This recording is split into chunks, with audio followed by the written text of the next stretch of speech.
What's going on, guys? It's Jetlon, and today we're going to be taking a detailed look at the DJX Trainer from BrandBlack. This is DeSean Jackson's first signature sneaker, and when I first saw these on Instagram from BrandBlack, I called them up. I was like, yo, can you guys send these over? And they were like, yeah, man, we got you. And they kept their word. They sent it over really fast. So huge shout out to the good people over at BrandBlack, because I gotta be honest with you, when I first saw this sneaker, I straight up said, those are dope. When it comes to blending high fashion with performance, no one really does it better than BrandBlack. You don't have to like their designs or understand them, but that's really what fashion is all about. But the one thing you can't deny is how well BrandBlack models actually perform, because they give you an excellent amount of tech for an extremely fair price. This shoe right here retails for $90. I mean, think about that.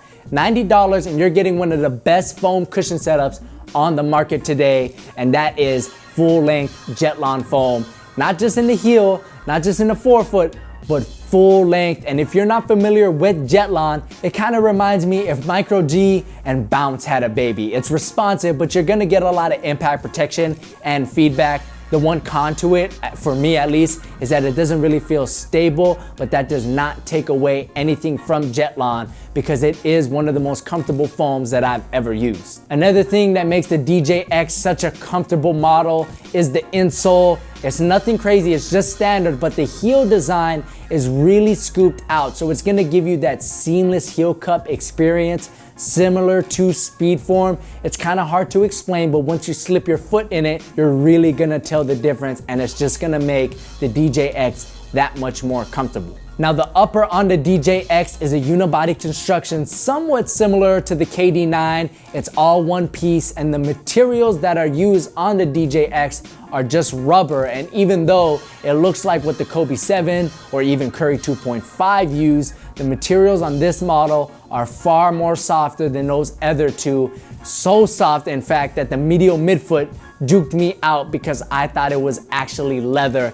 That's how buttery smooth the materials on the DJX are. If you don't believe me, you're just gonna have to pick up a pair and see for yourself, because for a rubber upper with fused overlays, this is about as good as it gets. Now, if there's one thing BrandBlack could improve on from previous models, it is outsole durability, and what's used on the DJX isn't really much different. The blue areas you see on the outsole are more durable than the black areas, but even then, it's not the most durable rubber compound. And even though DeSean Jackson is a football player, so he's gonna be training on turf or grass, which doesn't really wear out your outsole as much as like a blacktop would, I would have liked to see the rubber compound be more durable. Just in case I'm caught outdoors without any basketball sneakers, I'd be good to go just wearing these, because to be honest with you, I would play basketball in these. But since the rubber compound isn't very durable, it's just not something I would recommend. Now that we got all of that tech stuff out of the way, let me just gush a little bit about how much I love the aesthetics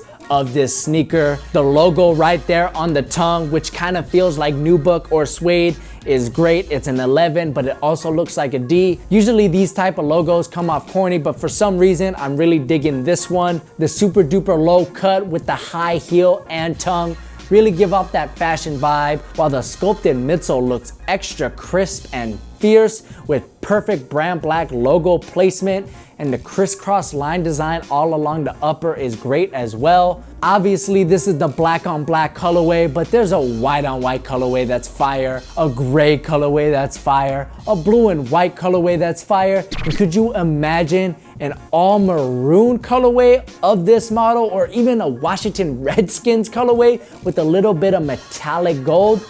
Oh my gosh, BrandBlack, when you get that colorway, you need to call your boy like, yo man, we got that Redskins colorway for you. You want one?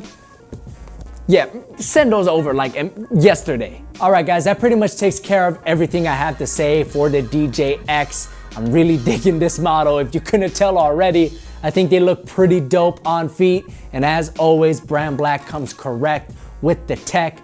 These are set to release on September 22nd for $90. That's it. If you guys have any questions, let me know in the comment section below. Till next time, guys.